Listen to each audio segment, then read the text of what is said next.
Assalamualaikum warahmatullahi wabarakatuh. Baik, sebelumnya perkenalkan nama saya Aryo Tandayu, mahasiswa dari UIN Fatmawati Soekarno Bengkulu, Prodi Tadris Bahasa Indonesia, angkatan 2020. Baik, dalam video pembelajaran kali ini akan dijelaskan mengenai morfofonemik dalam bahasa Indonesia.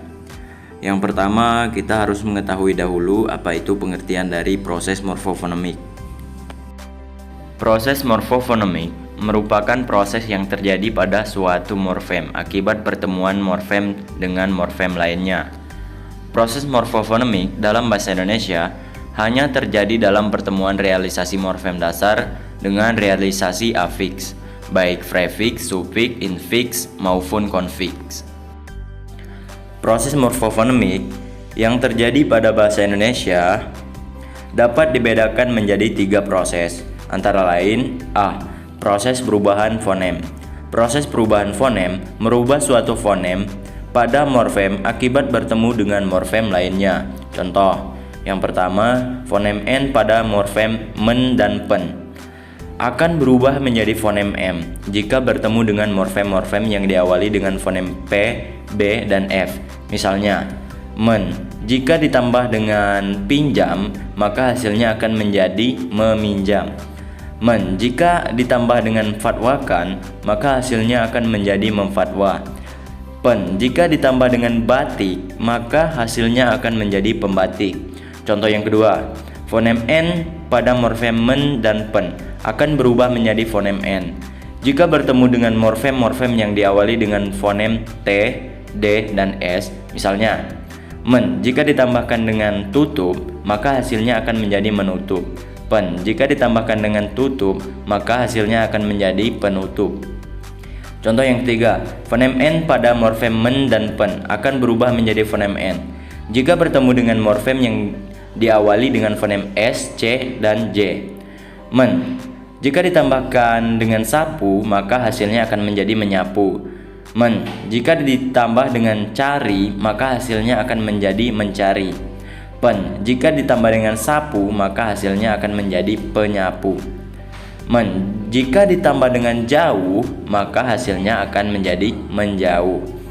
Yang keempat, fonem N pada morfem men dan pen akan berubah menjadi fonem N jika bertemu dengan morfem yang diawali dengan fonem K, G, KH, dan H serta vokal. Misalnya, men jika ditambahkan dengan kutip, maka hasilnya akan menjadi mengutip. Men jika ditambahkan dengan gempur, maka hasilnya akan menjadi menggempur. Selanjutnya, men jika ditambahkan dengan mengkhawatir, maka hasilnya akan menjadi mengkhawatirkan. Pen jika ditambahkan dengan ajar, maka hasilnya akan menjadi pengajar. Pen jika ditambahkan dengan edit, maka hasilnya akan menjadi pengedit. Contoh yang kelima, fonem R pada morfem ber dan per akan berubah menjadi fonem L jika bertemu dengan morfem-morfem seperti ajar. Misalnya, ber jika ditambah dengan ajar, maka hasilnya akan menjadi belajar. Per jika ditambahkan dengan ajar, maka hasilnya akan menjadi belajar. Proses morfofonemik yang selanjutnya yakni proses penambahan fonem. Proses penambahan fonem merupakan proses penambahan fonem pada suatu morfem akibat pertemuan suatu morfem dengan morfem lainnya. Biasanya fonem yang ditambahkan yaitu fonem E.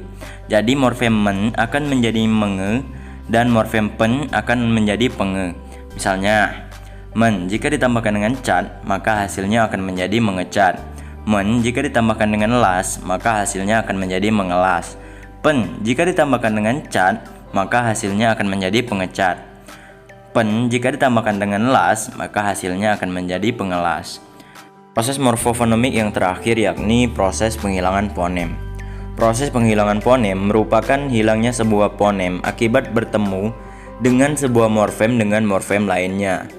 Contoh yang pertama, hilangnya fonem N pada morfem men dan pen akibat bertemu dengan bentuk dasar yang berlawanan, fonem L, R, Y, W, dan nasal. Misalnya, men jika ditambahkan dengan lerai, maka hasilnya akan menjadi melerai. Men jika ditambahkan dengan rumuskan, maka hasilnya akan menjadi merumuskan.